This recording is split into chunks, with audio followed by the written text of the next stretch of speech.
आज मैं बताने वाला हूँ कैसे तुम अपनी रिकवरी मैक्सिमाइज कर सकते हो, कैसे अपनी स्लीप क्वालिटी को बेस्ट बना सकते हो।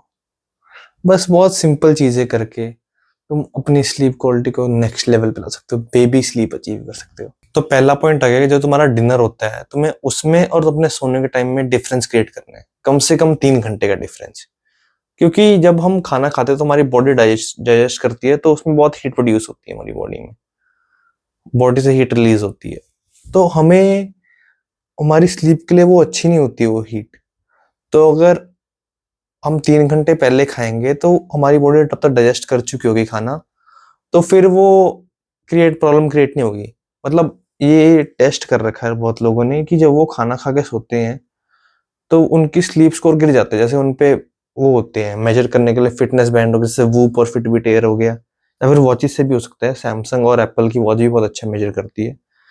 तो उनके स्लीप स्कोर में मैसिव डिफरेंस आता है जब वो खाना खा के सोते हैं। मतलब एक खाने जैसे 1 घंटे पहले खाना खाया और 3 घंटे पहले खाना खाया, उसमें बहुत डिफरेंस होता है।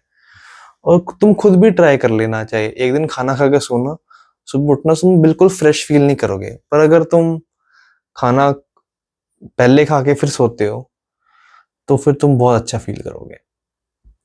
तो नेक्स्ट पॉइंट आ गया कि सोने से 1 घंटे पहले कोई स्क्रीन नहीं देखनी। जो ये हमारी मोबाइल की स्क्रीन होती है, पीसी की स्क्रीन होती है, ये ब्लू लाइट रिलीज करती है। तो फिर उससे ये तुम्हारी बॉडी को बताता है कि अभी सुबह ही हो रही है। ये तुम्हारी सर्केडियम रिदम को डिस्टर्ब कर देता है। सर्केडियम रिदम एक 24 आवर्स की हमारी बॉडी की नेचुरल क्लॉक होती है, जो बताती है हमें कब सोना है, कब उठना है और कब हमारी बॉडी का टेम्परेचर कितना बढ़ाना है। मतलब बॉडी रेगुलेट करती है हमारा टेम्परेचर पूरे दिन में। थोड़ा कॉम्प्लेक्स है, मैंने थोड़ा बिल्कुल लेमन लैंग्वेज में बताया। तो ये है सर्केडियम रिदम। तो फिर ये अगर हम सोने से पहले मोबाइल चलाएंगे तो हमारे ब्रेन को ये सिग्नल मिलेगा कि अभी सुबह ही हो रही है, तो अभी उठना ही चाहिए। तो हमें 1 घंटा, कम से कम 1 घंटा पहले अवॉइड करना चाहिए सारी स्क्रीन्स को। कुछ प्रोडक्टिव कर सकते हो, जैसे कुछ अपनी हॉबीज कर सकते हो। जैसे मेरे ओपिनियन में मैं राइटिंग करता हूँ, मैं ग्रेटफुल जर्नलिंग करता हूँ। मैं उस पर एक और वीडियो बनाऊंगा। और नेक्स्ट पॉइंट आ गया कि तुम्हें कैफीन नहीं लेना सोने के आसपास।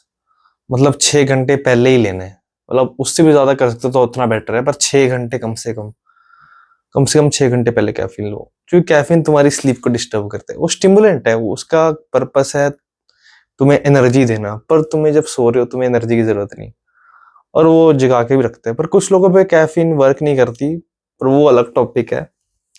पर्सनली मेरे पे इतना कैफीन वर्क नहीं करता, तो मेरे को इतनी प्रॉब्लम नहीं होती, पर मोस्ट ऑफ द लोगों को अफेक्ट करता है।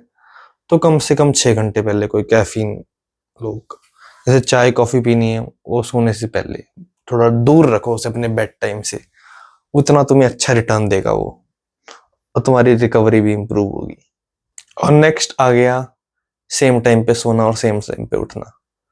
ये तो बहुत ही अच्छी चीज है भाई, ये मैं भी करता हूँ। ये मतलब जब भी मैं सोता हूँ, जैसे मैं 10 बजे सो जाता हूँ अराउंड, और मेरी नींद अपने आप खुल जाती है 4 बजे। मतलब मैं कोई अलार्म नहीं लगाता, मेरी बॉडी अपने आप उठ जाती है 4 बजे, क्योंकि मेरी बॉडी को सफिशिएंट रेस्ट मिल चुका होता है। और अब मेरी आदत बन गया, मेरे को 10 बजे नींद आएगी ही आएगी। ये हो गया है मेरे साथ। तो ये हमारी बॉडी की नेचुरल क्लॉक बन जाती है। फिर बॉडी को सिग्नल देती है, हमारा ब्रेन सिग्नल देता है हमारी बॉडी को इस टाइम पे सोना है। तो अगर तुम उसी टाइम पे सो के और फिर उसी टाइम पे उठो, सेम टाइम पे सो और सेम टाइम पे उठो, तो ये तुम्हें बहुत अच्छा रिटर्न देगा। ये तुम्हारे स्लीप स्कोर को इम्प्रूव करेगा। और बढ़िया है ये एक टाइम पे सोना, ऐसे बंदा डिसिप्लिन ही बन जाता है। तो मैंने पर्सनली अपनी सर्केडियन रिदम ठीक करी थी। मतलब मेरी एक बार टाइम पे खराब हो गई थी, मैंने दोबारा उसको कैसे बिल्ड करा। जैसे मैं मेरे बोर्ड्स के बाद मेरी स्लीप शेड्यूल खराब हो गया था बोर्ड्स के टाइम। फिर जब मेरे बोर्ड्स खत्म हुए तो मैंने ये करा कि मेरे को 5 बजे ही उठना है। सोऊं जितनी मर्जी बजे, पर मेरे को 5 बजे ही उठना है। तो मैं जैसे 5 बजे उठने लग गया तो मेरी बॉडी ने अपने आप अडेप्ट कर लिया कितने बजे से सोना पड़ेगा। तो उठने का टाइम तुम फिक्स कर लो, फिर सोने का टाइम तुम्हारा अपने आप फिक्स हो जाएगा। ये चीज मेरे पे वर्क करी, और ये लोग मेरे को लगता है सब पे वर्क करेगी ये। तो ये सारी मोस्ट इंपॉर्टेंट चीजें थी। अब फिर थोड़ी कम इंपॉर्टेंट चीजें बताता हूँ मैं।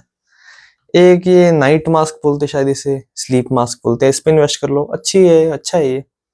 अच्छा रहता है, मतलब कोई लाइट नहीं आती तो अच्छा ठीक नींद आएगी तुम्हें, थोड़ा बेटर इंप्रूव करेगा तुम्हारी स्लीप क्वालिटी। और नेक्स्ट आ गया मैग्नीशियम ग्लाइसिमेट या फिर मेलाटोनिन।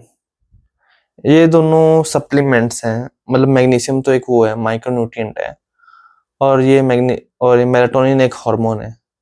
अगर तुम सोने से पहले अगर तुम मैग्नीशियम खाते हो तुम्हें नींद अच्छी आती है। मैंने इंटरनेट पे देखा है सारा, मैंने पर्सनली यूज नहीं करा। मैं ना मेलाटोनिन यूज करा ना मैग्नीशियम ग्लाइसिमेट यूज करना है, पर मैंने देखा है लोग जब मैग्नीशियम ग्लाइसिमेट लेते हैं, और मैग्नीशियम ग्लाइसिमेट ही लेना है क्योंकि वही सबसे ज्यादा बायो अवेलेबल फॉर्म है मैग्नीशियम की। तो अगर ये मेलाटोनिन या फिर मैग्नीशियम ग्लाइसिमेट लेते हैं तो उनकी स्लीप क्वालिटी बहुत अच्छी हो जाती है। मतलब खुद पे टेस्ट करना है ये चीज, मतलब ये इतनी इंपॉर्टेंट है, इतनी मैंने जो मैं सारे पॉइंट्स बताए हैं वो सबसे ज्यादा इंपॉर्टेंट है। फिर ये सबसे कम इंपॉर्टेंट पॉइंट है जो भी बता रहा हूँ मैं। तो इन दोनों से भी तुम्हारी स्लीप इंप्रूव होती है। तो खुद पे ट्राई करना, टेस्ट करना कि कैसा वर्क कर रहा है।